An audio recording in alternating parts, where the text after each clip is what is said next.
Welcome to Liverpool City Region Creating Careers. We're joined on today's webinar by Carl Smith, who is a ward manager for the hyperacute rehabilitation team at the Walton Centre. Carl's joined us today to talk about the role that he does at the Walton Centre and to answer some questions and answers after the video. We're looking forward to a really informative session with Carl, and students, you should have completed the pre-work set for the webinar. No doubt you'll have some interesting questions for the Q&A session at the end. I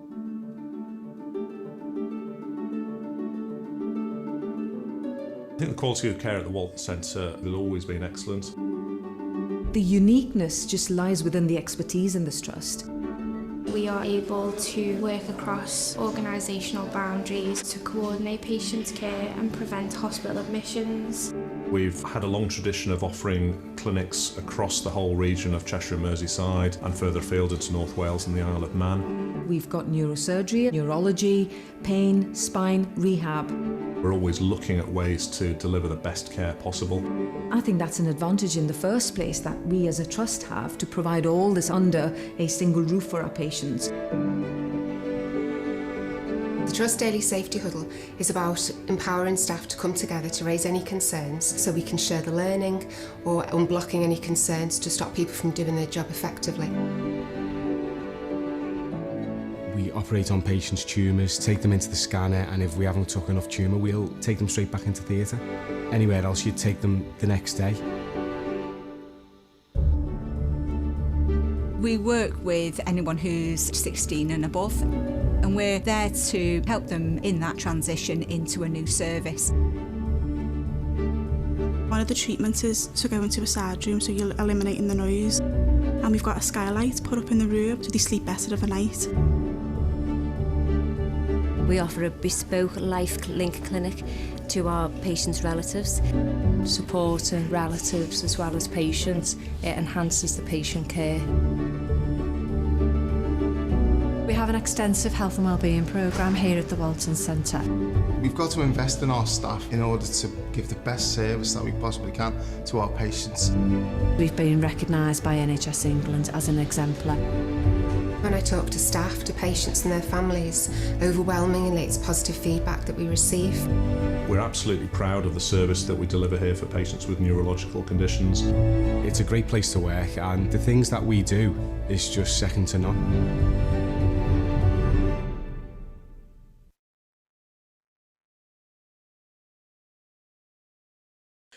So Carl, thanks for joining us today. So just to start off the session, tell us about the role that you do at the Walton Centre. Okay, I'm the ward manager on the neurotrauma hyperacute at the Walton Centre. It's the only neurotrauma hyperacute in the country, as well as ward manager, where I'm make sure that the smooth running of the ward, I make sure that the staff have the training and development, and I make sure that the patients are kept safe and well looked after by the staff. How long have you been working at the Walton Centre for? I've been working at the Walton Centre now for 19 years. I started off as obviously a band 5 straight out of university. I worked on a neurology ward where it was more medical, to do with MS patients, multiple sclerosis, Parkinson's, epilepsy. And that was a time when things were changing and developing. It was more very sci-fi and deep brain stimulators, and everything was getting involved. It was really interesting. And then from there, I went on to a surgical ward, which was to do with spinal surgery and brain surgery. While I was there, I became a charge nurse, developed my skills then, did different courses. When you become a nurse, your education doesn't stop at the door. You continue so that you can develop and improve your chances of promotion, basically. So I did leadership courses, mentorship courses, teaching courses, and a clinical examination course where you systemically review patients like a doctor does when you go to the GPs. And then I did more of a clinical role to do with the poorly patients that we have now on the hyperacute, doing the trachea changes. Then there was a ward that had no ward manager, so I was asked to look after that ward. developed my leadership skills there even more. And then from there, I was asked to come to the ward, which I am now. So that developed my hyperacute clinical skills and my managerial skills to set up the ward that we have today. And you've not always worked, have you, in the NHS? So what did you do when you first left school? No, I left school and I joined the armed forces. I was in the armed forces for 14 years. And then I left there and went on to building sites. And then from there, I went into a nursing home. So yeah, I really like doing what I'm doing here. I passed the entrance exam into university and started my nurse training. And I think we touched on before is everything what's got in common is that the necessity to work as a team and clear communication to make sure that everything runs smoothly and be very tolerant of one another. Because sometimes when someone's down, you've got to be able to pick them up and identify and see when things are going wrong for people. Sometimes it's not just at work, it's what's going on at home. And it's been able to have that listening ear just to sit down and talk to people. That must be really, really relevant currently with COVID and the way Absolutely. that the teams across all the NHS departments have had to really pull together and work together. Absolutely. I suppose, you know, if you've already been set up like that, then that's obviously going to help you through this period currently. Absolutely. We've all got each other's backs. We all support one another. It does get hard. And obviously with sickness, we'll start going up and up and the pressures will be coming on to us. It's not just a support in the workplace, but it's supporting each other in a mental capacity as well. It's been able to see your colleagues when they're down in the dumps. It's been able to see somebody pick them up, support them and be there for them, because it's not just when they leave here, they go home to the families, and it's going to add pressure to the families if they're going home with the work pressures. And it's nice to be able to discuss things here so they've not got that extra pressure when they get home. Yeah. So you sound like you have a lot of help and support around you at the Walton Centre, leaning on colleagues and friends. So, I mean, that's obviously quite an important part of, I suppose, you getting the fulfilment out of the job that you do. Absolutely. Absolutely.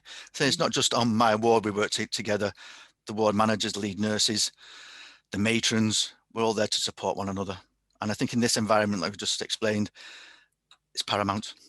Yeah. And I know that became evident. We've obviously worked together previously when we held a workplace safari event at the Walton Centre in February, where you know, a good few hundred of our students across the region were able to come into the Walton Centre. And actually, I know some of them met you personally. I think that was a really interesting day to showcase to our students both clinical roles, so nursing roles, and then also the non-clinical side as well of the Walton Centre, because the actual team, the makeup of that team that help to deliver to frontline to your patients, and that the care and sensitivity that you need is quite a huge team with a massive amounts of different job roles and opportunities that there are at the Walton Centre. Absolutely, there really is. Yeah. I just maybe want to touch on, I know again it came up when the students were at the Walton Centre, but you know, maybe some of our young male students will be thinking that, you know, nursing's for girls, that kind of old-fashioned stereotypical comments that come out. So what would you say about, obviously, you know, looking at our young men actually coming into nursing as a career, and actually that being a great and fulfilling opportunity for them? Absolutely. Nursing in the past there was a bit of a stigma towards it about men going into nursing. But I'd just like to point out, I've 14 years in the armed forces, working on building sites, and here I am as a male nurse. You do get the same support as what you get like everywhere else. You work just as hard like as everyone else, and everyone just works together. I find working, I think with them, especially with the male patients, they like to see other men around them as well.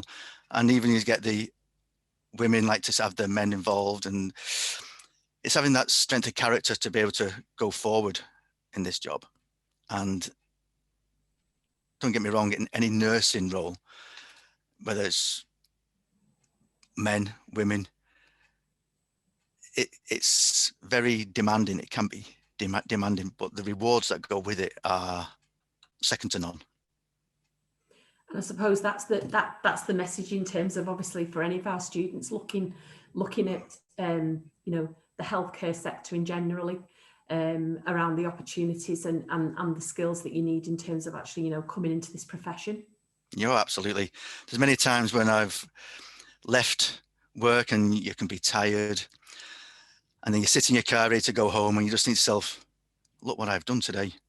You've brought the smiles to the patients, you've brought smiles to the family, everybody personally. When patients are the most vulnerable, and it is an honor to be able to help them and know everything about that person and the families who lean on you for support and help. And when people cry on your shoulder, when people want picking up, you're there for them. And you've just got to remember that when you think that you're alone taking all this in, you've got your colleagues, you've got each other, and that's where the team comes in to support one another. But the feeling of self, the feeling of doing something, okay, you're not going to change the world, but you can change people's lives. And it's like we say, we have many patients going through, and you probably won't remember them after a couple of weeks, but you've touched that patient's life, and for all their life, they will remember you. And I think that's, again, that's a bit of an honor, because in 20, 30 years time, they'll say, I remember that nurse. I remember them looking after me. And so you've imprinted, you've put a lasting memory for them that's going to last them for the rest of their life. So that, again, it is a bit of an honor.